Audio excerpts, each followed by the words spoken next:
All right, it is that time again. Welcome everyone to episode 9 of Talkin Talent. This episode features my fellow talent acquisition professional and friend Stephanie Titlow, who is a executive recruiter at Zillow. We discussed the current job market, some of the challenges corporate recruiters are having right now, and how candidates are dealing with this ever-changing landscape. Really engaging conversation with Stephanie.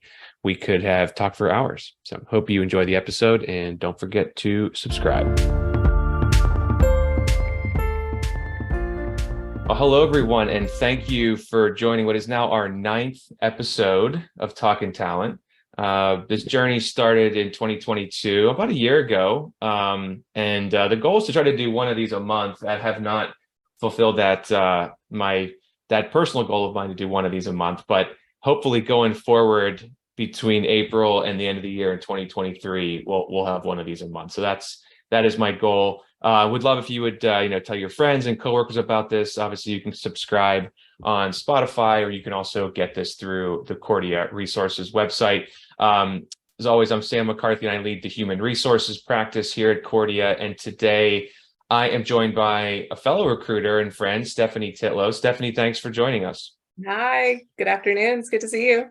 Stephanie is currently an executive recruiter with Zillow. She's an expert in the corporate and executive recruiting world, but she also has a background in other industries. We're looking forward to hearing her perspective on what's going on in talent acquisition. So let's get to it. And as everyone knows who's listened in the past, the first question, I always want to start it off in a little bit of a fun way. So, Stephanie, what was your first ever job that you had, or a job early on in your life? And is there any correlation to that in what you're doing right now? Yeah. So Sam, thanks for having me. I'm super excited to be here. My first job, I'll share two if that's okay. So my first job, just for giggles, I worked at a movie theater. I was a movie theater kid and worked there for 7 years. Oh, wow. So I started when I was 14 and went all the way through high school and part of college. I don't know if there's much correlation between what I do now and working at the theater, but that was a great gig. But I think one of my more telling jobs was when I worked for the business school at Michigan State University. I kind of bopped around in a lot of different roles there, but one of the main ones I had was working on their academic orientation programs.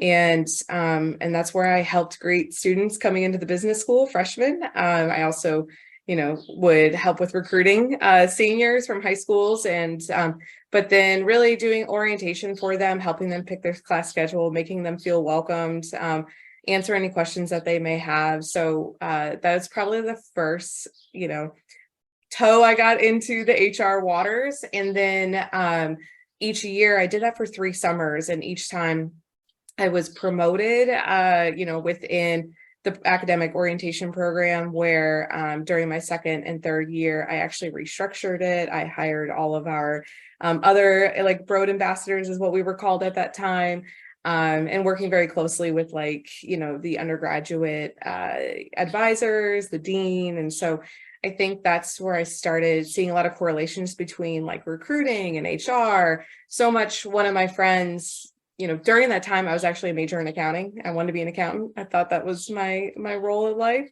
And a good friend of mine from that program noticed the type of HR work and said, "You should have a career in HR." Yeah. And I got to say, I actually listened, thought about it, and switched my major maybe that next semester. Very cool. Well, and I mean, I have to ask another question about working at the Mhm. movie theater, because it would always seem like a fun thing when I was growing up and you were growing up. I think we're similar in age. Going to the movies was how you had to go.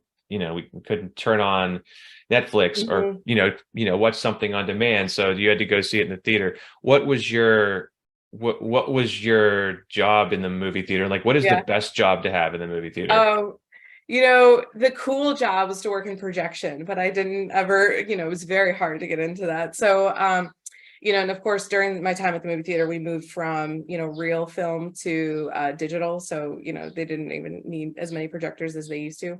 But my role, everyone starts in the concession, so filling popcorn, filling, soda, pop, whatever. And then I moved into the usher roles where you help like clean theaters, and then I was promoted to be like a supervisor within that. And then I liked just being trained on a lot of different things. So then I worked like the box office for a little bit. I'm a hustler, so I tried to That's learn as much as possible so I could take more shifts and make more money. And that was really kind of the goal. But I loved being on the supervisor role because you're in high school, you're goofing off a little bit and you just want to have some fun while still, meeting expectations. So it was fun to be able to lead a small team at that age. Did you get were you able to watch unlimited movies and get unlimited popcorn? And really, Yeah, so that's a benefit. yeah, movies were free. We would get to watch movies, the night before they came out. So like I remember watching like Pirates of the Caribbean. This is like dating me now, but watching before that came out, because you have to check the film to make sure there were no scratches on it. So we would have to watch it. So we would get to do that. And then yeah, we would get all the popcorn we wanted for free. And at night we would bag some of it up, and I could take it to like my high school and it would bop around to other classrooms and people would just be eating it all day. So Wow, that's so cool. good. Well, and it sounds like when you were in school, you didn't, if you were working if you were working, I guess on campus in the summer, were you staying on campus Mm. during the summer, or did you live close enough that you could just drive Yeah. there? Yeah, I actually never lived on campus at Michigan State. So my first year of college, I went to Central Michigan. That's where I Uh-huh. did my on-campus living. And then I transferred through my sophomore year and graduated from state. So I never lived on campus, so I just drove. But I only lived maybe like 10 minutes away. Oh, okay. Got it. Mhm. Very cool. Yeah, I don't think we've had anybody say yet in the 9 episodes that they had worked in a movie theater. That's a good one. We've had a lot of. I worked in a grocery store. We had some other ones that I can't remember that were similar, but that's great. Yeah, and that's anything like that in retail or in kind of hospitality in the service Mhm. industry is does I, not as many movie yeah. theaters exist now as there used to. So it's too bad that that's And kind it of was a dying medium. right. And it's a thing. When you meet someone who worked at the theater, most likely they're gonna say, like, I worked there for 4 or 5 years. Like there's the theater kids, right? I'm not really a theater person per se. Like I'm not interested in acting and stuff like that. But I definitely was a movie theater kid and worked there. I mean, when I was in college, I would come back at, Christmas break, Thanksgiving break, summer, and work there because it was an easy job. It was flexible, it was fun. You couldn't beat it. Yeah. Awesome. Well, so Mhm. now tell us about, we obviously can dig into your background a little bit, but um tell us a little bit about your current role now. I know you started that role last year, and would love to hear more about what you're doing now. Mhm. And then a few questions for you. Yeah. Yeah, so right now I work for Zillow on the exec recruiting team and I love it. I started in August of last year, so it's been 8 or 9 months. Still pretty new, but I have been able to hit the ground running and it's been phenomenal. I think it's just such a great company with amazing leaders, a great mission. I love the team that I have. My role is to support exec recruiting within our sales and operations teams. So focused in supporting any open roles that come within those business units. And of course, like, getting to know my business partners, supporting them of how are we looking to grow as a company? What type of talent do we need? If I meet someone in the market, is it worth, really talking to? So my role is not only to fill open roles, like that's more, I guess, almost reactive, but it's to be more proactive and understand where we're going as a business and who are those people that are going to help us get there. And my role is to stay active in the market to really understand those people and engage them at the right time and really make them feel connected to Zillow if it makes sense and if that they're interested in. That's fantastic. And I know you came from a few other organizations where you were also doing executive recruiting. How did you get into that in general? I know you've Yeah. had recruiting roles in a bunch of different industries. How did you first make that transition? Was it Mhm. something that you were seeking out, or did you just kind of fall into it? I kind of fell into it. Well, both. So, I knew I wanted to be a recruiter right when I got out of college. My first job was working in recruiting, and I just loved it. I loved talking to people and helping them and grow their careers. And I guess I just thought of, okay, once you become a recruiter, what's the growth path I want? And I saw exec recruiters being something that was, you know, lots of experience, someone who's really mastered within the market. It takes a lot of hard work to get to something like that. And so that's what I started, setting my focus on, was to get into the exec space. Um, and my role, I had a role where my position was when I worked in a property management company, and the position was getting moved to a new property management company. As they sell properties, it's very normal that roles change and go to different companies, and I wasn't really looking to make that move. And I connected with a staffing firm, like an interim headhunting firm, and moved over there, and I worked in the executive space. And I have loved it ever since. I was in a room with people who were teaching me about business and teaching me what to look for and what are problems to solve, and how can I be a part of that. And I started, personally thriving and enjoying it, but then also just, it opened my eyes to so much more about business. Yeah, that's fantastic. Yeah, and I know you've kind of have taken off from there. So if, like, let's say like the last 5+ years, Yeah. you've been in that. And in terms of, obviously, we're now 3+ years into the journey that has been COVID-19. Mhm. And it's kind of not the first thing on, I would say, on people's minds now, or the first thing that people talk about when we start talking about, roles and positions and what's happening in recruiting. But there's been a lot of things that have, the market and some of the fallout from how COVID changed our lives are still out there. So I'm just Yeah. curious, given now April 2023, from the executive level or just from the corporate recruiting angle in general, what is the mark? I know this is a very broad question, but for people out there who be listening, what does the market look like right now from someone in your shoes? It's just, it's always changing. I don't know how else to describe it. It just, from my perspective, it's just changing, and we have learned how it can change in ways we've never have thought before. We go from, 2020, I was working, and March 16th, I remember it came to a drastic halt. For me, working in the hospitality world, and then I think our whole worlds have been flipped upside down and gone sideways. And so, where the market is at today, I feel like there's a lot of great things that are going to be coming. I'm also just an internal optimist at heart. So, but I also think there's a lot of great things that are coming. And with a lot of the changes that we have seen, I think there's going to be some phenomenal improvements that are going to happen in the market. But like I was mentioning, it's what we've seen are almost like polar opposite sides of the market. We have people who are unemployed now looking for work, and then we also have people who are employed and not interested in changing. And so in my role, I almost experienced these drastic polar opposite experiences where I could post a certain role and get inundated with hundreds and hundreds of applications, or I can be searching for a role, maybe not get that many applications, and then also not many people are interested in moving. And so that takes a lot of, flexing in my space, to understand, how do I connect with candidates? How do I make them feel seen and heard? Whether they're, competing against thousands of people, or that they're not looking today, but maybe in the future. And how do you, that's really interesting because, some similarities in my role, to where, as someone who's doing executive search with from which we are familiar with, and in roles that are, if we post a job and I know that a lot of candidates who apply for that job are, some are going to be a fit, some will certainly not, and then there's some in the middle. When we do that, as you mentioned, part of your role is that, and going through people who apply, but part of your role is also actively networking and getting referrals and talking to people who Mhm. may not always be active in their job search. What do you do to, when you post a new job and all of a sudden you wake up the next morning and you have 200 applicants?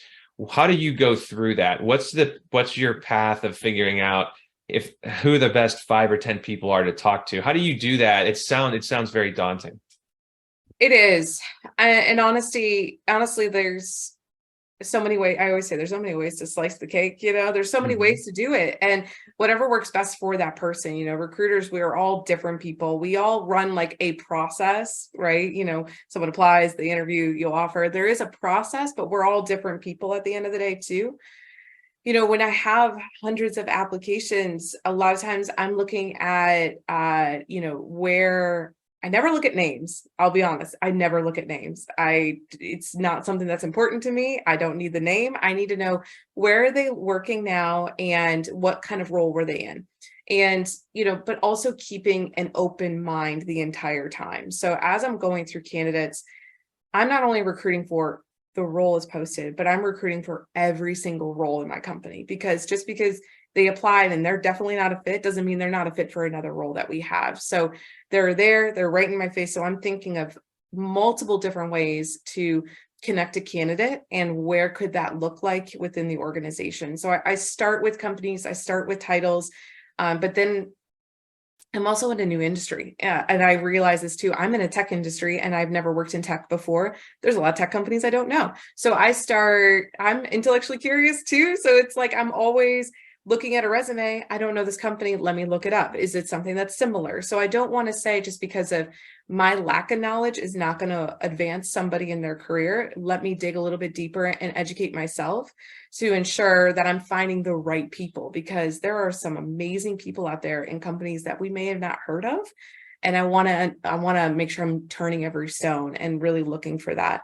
Other things, I'm not drawn off by someone who's not working right now. Like, I think in the past, and I hear this from a lot of friends, if I'm not working, it's going to be really hard to find a job. No one's going to want to hire me. And I think that companies, hiring managers, recruiters, we have a lot more grace than what we used to have with that, and more understanding. And I think that's what the pandemic has also created for us, a little bit more open mind of, maybe they're not working because the role was eliminated. Maybe they're not working because they needed to focus at home and they didn't have care. Like, there's so many stories out there. And so I never really consider if they're working or not. I would rather hear what that story is before I really, determine if it's the right fit or not. And that's amazing that you do that, because that is one of my takeaways, that I have seen such positive Mhm. such positive growth from companies in all different industries. And there are some that still are not there yet and still will view a resume as, where somebody has to have that perfect resume. And it's not usually the recruiter, it's usually the hiring manager. Mhm. But Yep.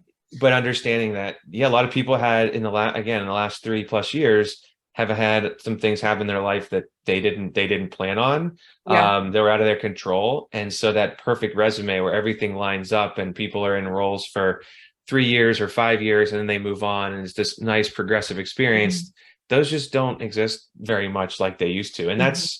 that's a good thing. It makes more work on your end or people's end to be able to dig into it and ask questions and get context. But I agree, a huge positive takeaway. And that's where I think the part of our role that maybe candidates don't see, I'm building the relationship with my hiring manager where they trust me, that they understand like my perspective, that this is really the world I live in. And I can educate them on, people are not, that not everyone's going to be working exactly what we're looking for, or they're not in the job for 7, 10 years. We'd love to see, someone having long tenure, but some people are in 2, 3 years, and there's always a reason. And our role is to build the trust, build that communication with the hiring manager, so then we can be an advocate for the candidate while they're going through the interview process or just being reviewed by that manager.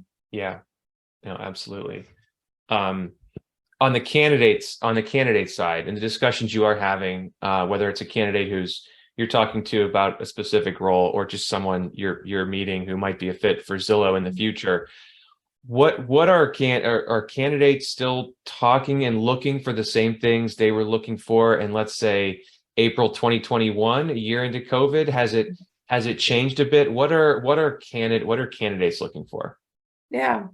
I think people want to know what what are the challenges and how are they going to provide impactful change. That is what people, they want to know, how are they going to create change within the organization that's going to help it transform. I think that's just a big piece of the conversations I have. uh and how are they feeling connected to the business. Of course, there's like the benefits piece, like people want to have more flexibility and working remote and those kinds of things, and I think that has changed over time. But for me, I work fully remote, so and most of the candidates I talk to are fully remote too. And they want to know, how can we still connect with people? We like the flexibility. We enjoy working remote. We love that it is a value, but what are the areas that we can connect, whether it's in person with people or connecting to the business in general? So I think that people look for more ways that values align, and that they feel personally connected to the company and the business, or brand recognition. Those kinds of pieces I think is really important, where we invest so much time and work is so critical to our lives, but we want to ensure that we're enjoying it and we're loving it. So let's find companies that we really thrive in. And so I think there's been more focus on that. I don't know if that's never, like, I think there's just more focus. I think people have always kind of done that, but have wanting to have more of that front and center while still having that flexibility, and then providing that transformational change, and how are they impacting the business? Because then they know that they're being, what the work they're doing is really mattering. And so interesting because again, if you were interviewing for a job in the November 2019, it was almost going to be 100% assumption that you're going to be in an office 5 days a week, out of some even if you were a recruiter, or you were, you were a software developer, it didn't matter. You were going to be in the office because that's what everybody did, with some exceptions. But so you're fully remote. Do you have the opportunity to go to an office? Could you go into an office, or is Zillow kind of in general just a remote first company? Yeah, so we went fully remote, from what I understand, in 2019. We moved to Cloud HQ is what we call it, and meaning that our workforce is completely distributed. And so I work fully remote. There is not a office, there's not a designated office in the area that I live in. So there's not that opportunity to go into an office and get the buzz within the office, but we find a lot of other ways to connect. One thing we utilize, some technology programs where we can chat with each other, be in certain chat rooms or certain groups. And I joined one that's local to this area for the DMV. And I actually coordinated a chance for us to all meet up. So there's about 30, 40 of us. And so I made like an appointment to build out a time for like a happy hour, centrally located for people. And, so it's something that is welcomed, and really is something that people are excited to do, because we want to connect in person.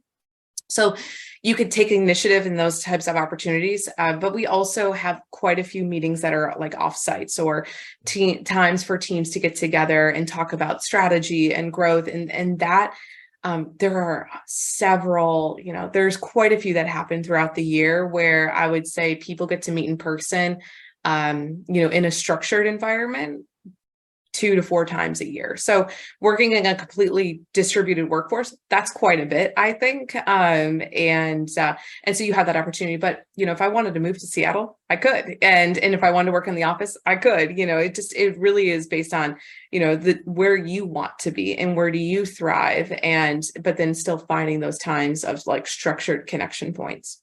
Yeah. That's really cool that you did that. It does not surprise me, knowing that you're a recruiter and your ability to kind of develop relationships and get people together. I'm not surprised by that at all, that you would take the lead on that.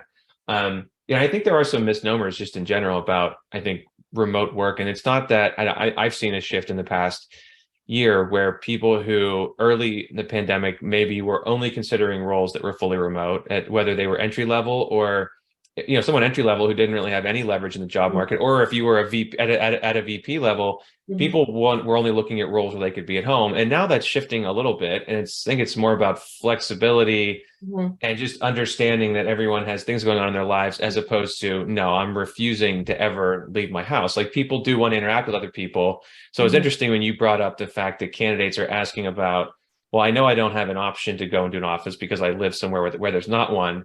What do you have in place so I can stay engaged with Mhm. people who are here already?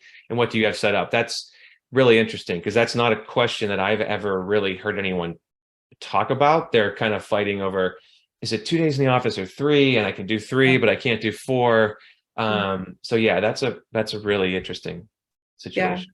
Yeah, I mean, I think the flexibility is so important, allowing someone to be, their authentic self. It's and does it make sense to come to the office? Does it make sense to stay home? And because of what you have going on that day. And I think that, companies that allow you to, really thrive as who you are as a person, really are getting it. They get it, where I feel like in my role right now today, I could be my true self. So if it's a day where I'm just not feeling well, I can, say I'm running a little slow today. I'm doing my best, but you have the team that supports you. And I think that's such a phenomenal culture to be in, and in an environment that's really supportive for the people in itself. Yeah.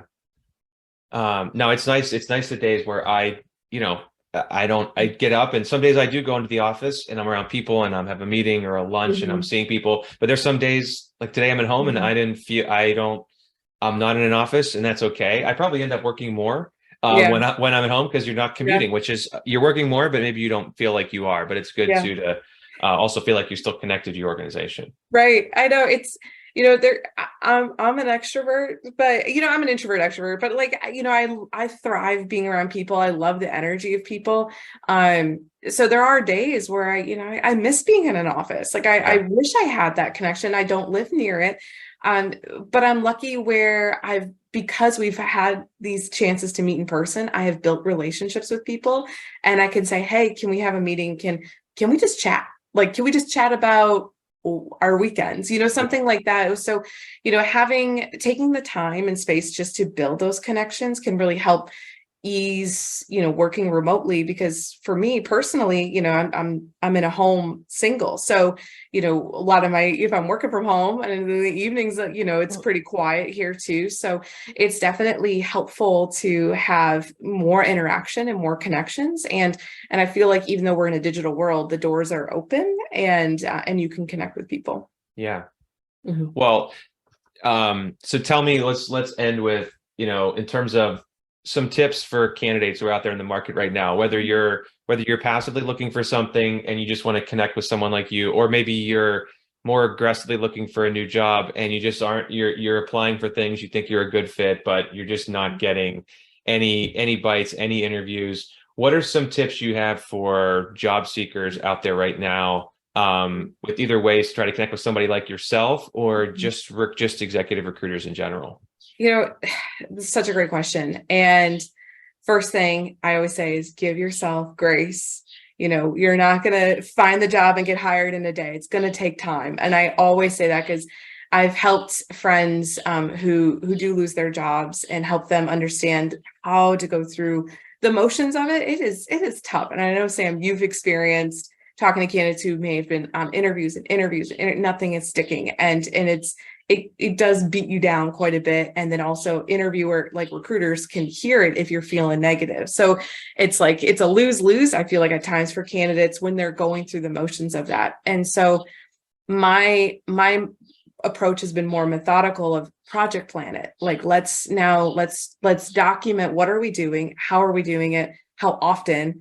And well, who am I going to follow up with? So every time I've hit the market because of roles being eliminated in the past, or helping a friend, I advise them, let's build out a spreadsheet. Let's talk about the jobs. Let's log the jobs that we've applied to, because, I've had, we've all had the calls of like, hey, thanks for applying the job. And no one they don't remember. So you want to be able to remember what you applied to, where that application was. So logging that information, I think, really helps for you to see visually. and then set yourself reminders of, okay, let's follow up. So it's not so much just apply and just wait. Okay, there's a more initiative that you can take to really take control over your job search. What I typically do is now create like a column in that sheet of who do I know at that company? And if I don't know anybody, let's start researching who do I know that may know someone at that company to get an introduction. And then I can start following up on that. So it creates a little bit more of a project management style, and it helps take the chaos and the emotions that you're in it and you put it into the paper. And that way, when you log in, your next day, you work on your applications from 9 to 10, your action items of what you need to accomplish that day. Who do I want to follow up with? What jobs do I want to apply to? Who do I want to send a note to? What information should I research? You can kind of assign yourself those tasks, and it allows you to take all the chaos out of your head of applying and looking for jobs and put it in paper and do it in a more methodical and strategic approach. That alone has allowed, I think, people and me in the past to, take the stress out of it and just have more structure to it. But the biggest piece is people get jobs because they know somebody, and that is so true.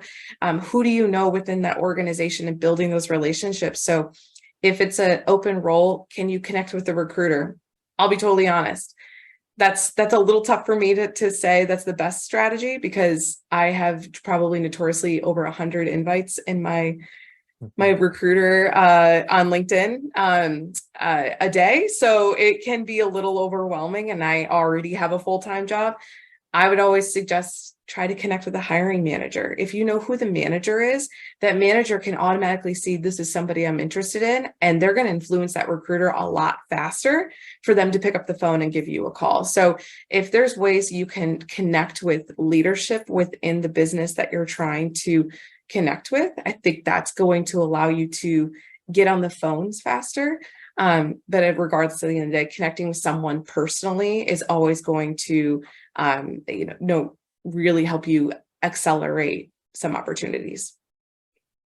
Yeah, that is a long answer, I know. No, that's really good advice. And just getting out of your comfort zone, I think, is so important. And I know, as we move into a more virtual world and being able to have conversations, being able to connect with people where you can't just say, people have less of an ability to go to lunch or go get coffee. I like doing those things too, but I know people's threshold for that is less than it was, again, 5 years ago. I hate using the term pre and post COVID, but it really has changed. So figuring out a way to connect with people virtually, doing some homework. I'll tell candidates all the time, I'll talk to them and I'll say, this is good, you're on the right path, you need to do some more homework on these things, and then come back to me and say, I'm interested in these couple things, here's why, and figure out, if the job description says the role reports to the director of contracts and pricing, figure out who that is. Find a way that something you've done in your life correlates with what they're doing. And it's not always going to work. And sometimes you might reach out to them, they might not respond right away, but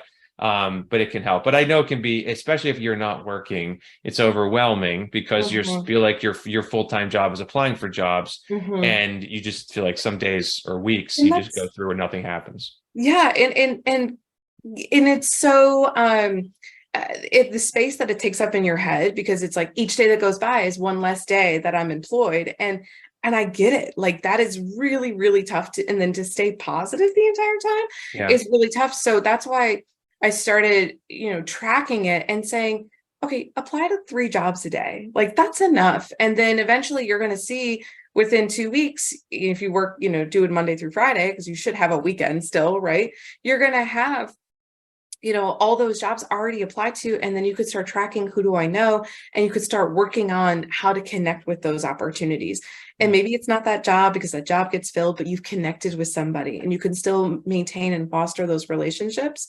And I always think any traction is good traction when you're looking for a job. So if you're having a conversation with a recruiter and it didn't go anywhere, you're still practicing. You're still being able to articulate what are my strengths, and you're learning from that conversation. So I think, like you said, putting yourself out there and getting outside your comfort zone.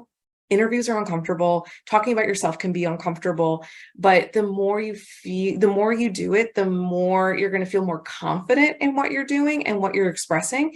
And that just is going to speaks so much to a recruiter and a hiring manager. The ability to really overcome what you're working through, I think, can really take you far. You know, taking the I see this with candidates, and I see this with like friends that I help and everything. If you are able to move through the motions and still be and show flexibility and kindness and grace, that speaks so much further to a recruiter, I think, than just someone who's like, I'm looking for a job. Yeah. What's the job pay? If you could say like, I'm here, thank you, Sam, for the conversation, and I hope our paths cross again. Like, you're always going to remember this person had a positive attitude. They were flexible. They led with grace, and the chances of you picking up the phone to call them again are pretty high. Yeah.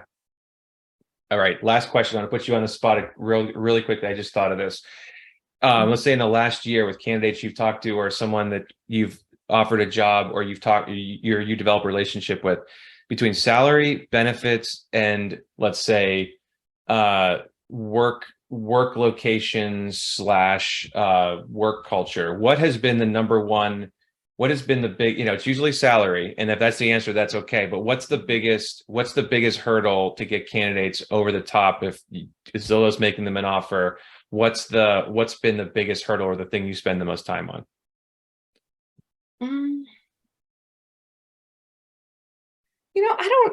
That's a tough question, because I think from my perspective, you're closing the candidate kind of the day you talk to them, like the day you pick up the phone. I'm already figuring out what is interesting to them, what drives them. And I'm always sharing it's a two-way street, and I share, I'm an advocate for them and I'm an advocate for the business. So I want to get the best thing that the candidate feels comfortable with and is excited. And I also want the business to feel comfortable and excited. And it's finding that right balance. So, I feel like candidates, of course, always want to have the appropriate compensation that they're looking for and what market pays. And that's totally fair. And the flexibility and feel like they, like, again, provide impactful change. I think that's always important. What are the tasks at hand? What is the strategy? What's the meat? What are the things I get to hold on to? And so all those are important. So for me, it's identifying all that through the entire process. So when it comes to point of offer, there's really no surprises. And they also know that I'm here for you. Like, I'm here to find the right thing. And if it's not what we presented off the bat, stick with me. We're going to find something that works and that person feels comfortable. Because if they feel valued and comfortable, and that they're getting the benefits that they need, they're going to enjoy their job. And as people like you and me, we go home, we talk to our families, we talk to our partners, we talk about what the job was like that day. But if they could go home and say, like, I still really enjoy my role and I feel valued, like, that's the most important thing. So it's finding all those factors and finding the right mix of all those three to make them the best offer. So I don't know if that exactly answers your question, because it's it just depends on the candidate, but it's really figuring out what is it that they truly value early on, and supporting them. No, it's a really good answer. And I've talked with enough candidates in the past couple of years to find out that salary is one part of it.